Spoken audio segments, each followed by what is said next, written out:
नमस्कार, public news देख रहे हैं आप। पश्चिम बंगाल की राजनीति में इस समय बड़ा हलचल भरा माहौल है। चुनावी मौसम शुरू हो चुका है। पश्चिम बंगाल के साथ साथ केरल, असम, पुडुचेरी, तमिलनाडु में चुनाव के दिनों की घोषणा हो चुकी है। किस दिन वोटिंग होगी, किस दिन नतीजे आएंगे? नतीजे 4 मई को आने हैं। वहीं पश्चिम बंगाल में 23 अप्रैल को पहले फेज में और 29 अप्रैल को दूसरे फेज की वोटिंग होगी। जैसे ही चुनाव की तारीखों की घोषणा हुई, पूरे राज्य में राजनीतिक गतिविधियां तेज हो गई। लेकिन सबसे ज्यादा असर जिस नेता पे दिखाई दे रहा है वह है पश्चिम बंगाल की मुख्यमंत्री ममता बनर्जी पर। दरअसल चुनाव की घोषणा से पहले ही उनकी परेशानियां बढ़ी हुई थी। वजह थी कि इलेक्शन कमीशन इस बार काफी सख्त नजर आ रहा था। चुनाव आयोग के कई फैसलों और आदेशों ने राज्य सरकार और टीएमसी की कार्यप्रणाली पर लगाम लगाने का काम किया था। चुनाव आयोग ने पश्चिम बंगाल के मुख्य सचिव और गृह सचिव का तबादला करने के बाद पुलिस के 4 बड़े अधिकारियों का भी ट्रांसफर कर दिया है। चुनाव आयोग ने यह भी कहा कि जिन लोगों का ट्रांसफर किया गया है उन्हें चुनाव से जुड़े किसी भी काम पर तब तक पोस्ट नहीं किया जाना चाहिए जब तक कि चुनाव की तारीख पूरी न हो जाए। निर्वाचन आयोग ने ममता बनर्जी प्रशासन के 2 शीर्ष अधिकारियों में मुख्य सचिव नंदिनी चक्रवर्ती भी शामिल है। आयोग ने 1993 बेंच के आईएएस अधिकारी दुष्यंत नारियावाला को राज्य का मुख्य सचिव नियुक्त किया और कहा कि चक्रवर्ती को चुनाव से जुड़े किसी भी काम से दूर रखा जाएगा। चुनाव आयोग ने पश्चिम बंगाल के गृह सचिव जगदीश प्रसाद मीना को भी उनके पद से हटा दिया गया। चुनाव आयोग का यह फैसला आने के बाद टीएमसी के सांसदों ने संसद में जबरदस्त हंगामा किया। लेकिन अब चुनाव आयोग ने जो सबसे बड़ा फैसला दिया है उसने राजनीतिक समीकरण ही बदल दिए। चुनाव आयोग ने पश्चिम बंगाल विधानसभा चुनाव की तारीखों की घोषणा कर दी है और इस बार चुनाव सिर्फ 2 चरणों में कराने का फैसला किया गया है। मुख्य चुनाव आयुक्त ज्ञानेश कुमार ने अपनी प्रेस कॉन्फ्रेंस में आश्वासन दिया था कि पश्चिम बंगाल में चुनाव हिंसा मुक्त और शांतिपूर्ण होगा। यह फैसला इसलिए भी चर्चा में है क्योंकि पिछले कई चुनाव में पश्चिम बंगाल में मतदान कई चरणों में कराया जाता रहा है। कभी 6 चरण, कभी 7 चरण, कभी 8 चरण, लेकिन इस बार सिर्फ 2 चरणों में चुनाव कराने की घोषणा ने कई राजनीतिक दलों को चौंका दिया है।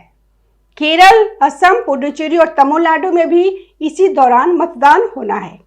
अगर पश्चिम बंगाल की बात करें तो यहाँ पहला चरण 23 अप्रैल को होगा, दूसरा चरण 29 अप्रैल को। वही मतगणना यानी परिणाम 4 मई को घोषित किए जाएंगे। पहली नजर में यह सिर्फ 2 तारीखें लग सकती है, लेकिन इसके पीछे चुनाव आयोग की एक बड़ी रणनीति छिपी हुई है। दरअसल पश्चिम बंगाल का चुनाव लंबे समय से हिंसा और आरोप प्रत्यारोप के कारण चर्चा में रहता है। कई बार बूथ कैप्चरिंग, मतदाताओं को डराने धमकाने और मतदान में गड़बड़ी के आरोप भी सामने आते रहे हैं। पश्चिम बंगाल की राजनीति में हिंसा और वोटर मैनिपुलेशन एक लंबे समय से चर्चा का विषय रहा है। चुनाव आयोग ने इस बार इन चुनौतियों का सामना करने के लिए एक ऐसी विषाद बिछाई है जिसने टीएमसी के चुनावी गणित को पूरी तरह से उलझा दिया है। 1991 के बाद पहली बार बंगाल में केवल 2 चरणों में चुनाव होने जा रहा है, जो अपने आप में एक ऐतिहासिक और रणनीतिक बदलाव है।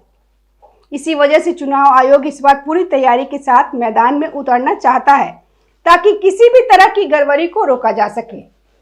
कई राजनीतिक दलों का यह भी आरोप रहा है कि जब चुनाव ज्यादा चरणों में होता है तो कुछ दल अपने कार्यकर्ताओं को एक इलाके से दूसरे इलाके में भेजकर माहौल प्रभावित करने की कोशिश करते हैं।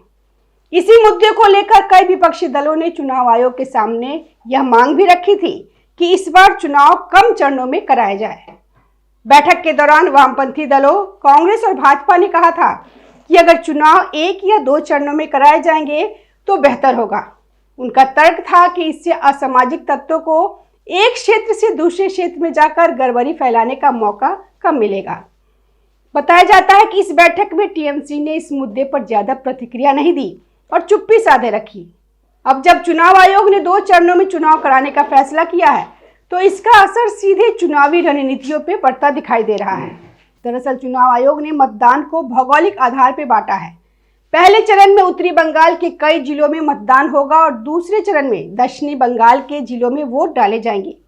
यह विभाजन भी अपने आप में काफी अहम माना जा रहा है। उत्तरी बंगाल के कई इलाकों में आबादी का स्वरूप अलग है।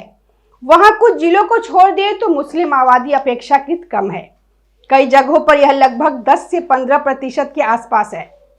हालांकि मुर्शिदाबाद और दिनाजपुर जैसे कुछ इलाके ऐसे भी हैं जहां मुस्लिम आबादी ज्यादा है, लेकिन बाकी क्षेत्र में यह अनुपात अपेक्षाकृत कम है। इसलिए चुनाव आयोग ने पहले चरण में इन इलाकों को शामिल किया है। दूसरे चरण में दक्षिण बंगाल के जिलों में मतदान होगा। यहाँ की सामाजिक और राजनीतिक परिस्थितियां अलग मानी जाती है। दक्षिण बंगाल के कई इलाकों में मुस्लिम आबादी अधिक है और राजनीतिक प्रतिस्पर्धा भी काफी तीखी रहती है। दरअसल चुनाव आयोग का फोकस इस बार इन क्षेत्रों में सुरक्षा व्यवस्था को मजबूत रखने पर है। इसी वजह से केंद्रीय सुरक्षा बलों की तैनाती भी बड़े पैमाने पर की जा रही है। पहले जब चुनाव कई चरणों में होते थे तो सुरक्षा बलों को लगातार अलग अलग क्षेत्रों में भेजना पड़ता था। इससे उन्हें इलाके को समझने और स्थिति पर नियंत्रण बनाने में समय लगता था। लेकिन इस बार 2 चरणों में चुनाव होने के कारण सुरक्षा बलों को पर्याप्त समय मिलेगा कि वे एक क्षेत्र में अच्छी तरह तैनात होकर स्थिति को समझ सके।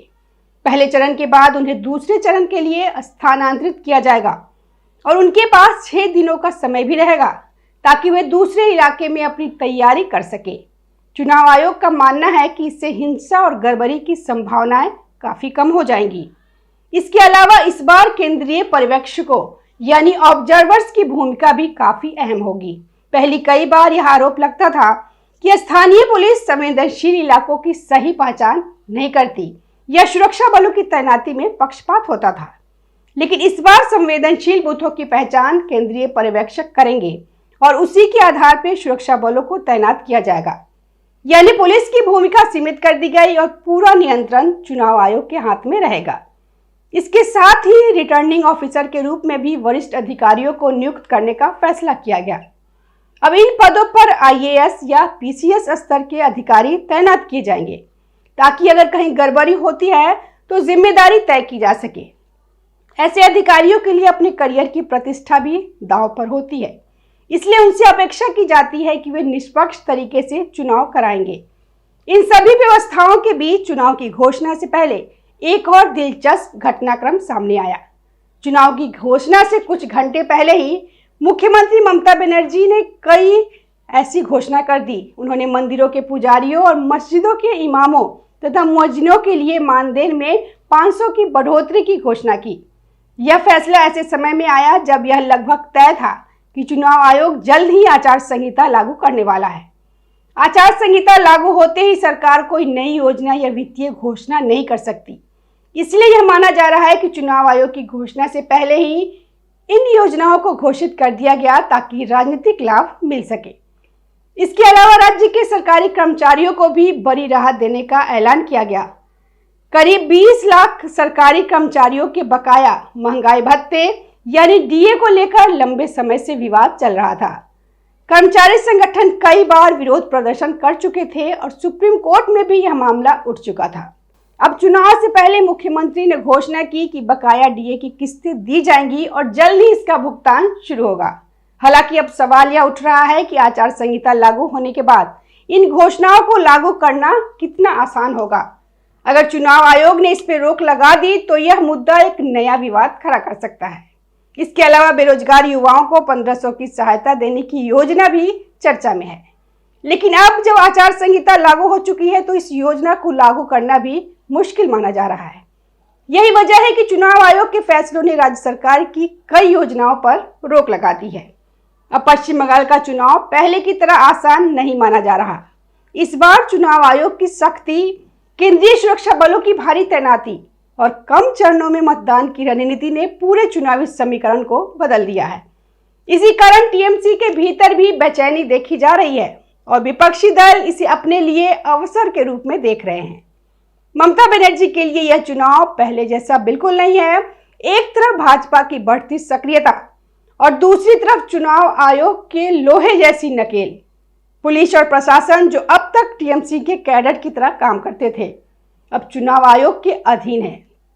यदि यह चुनाव पारदर्शी तरीके से संपन्न होता है तो बंगाल के चुनावी नतीजे न केवल राज्य बल्कि राष्ट्रीय राजनीति की दिशा बदल सकता है।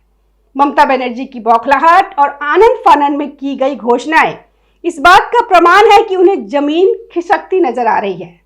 अब आने वाले हफ्तों में यह साफ हो जाएगा कि चुनाव आयोग की रणनीति किस हद तक सफल होती है और पश्चिम बंगाल का चुनावी परिणाम किस दिशा में जाता है। धन्यवाद। ताज़ा खबरों से जुड़े रहने के लिए हमारे चैनल को सब्सक्राइब करें और बेल आइकन को दबाना ना भूलें ताकि हर खबर की नोटिफिकेशन आपको मिलती रहे।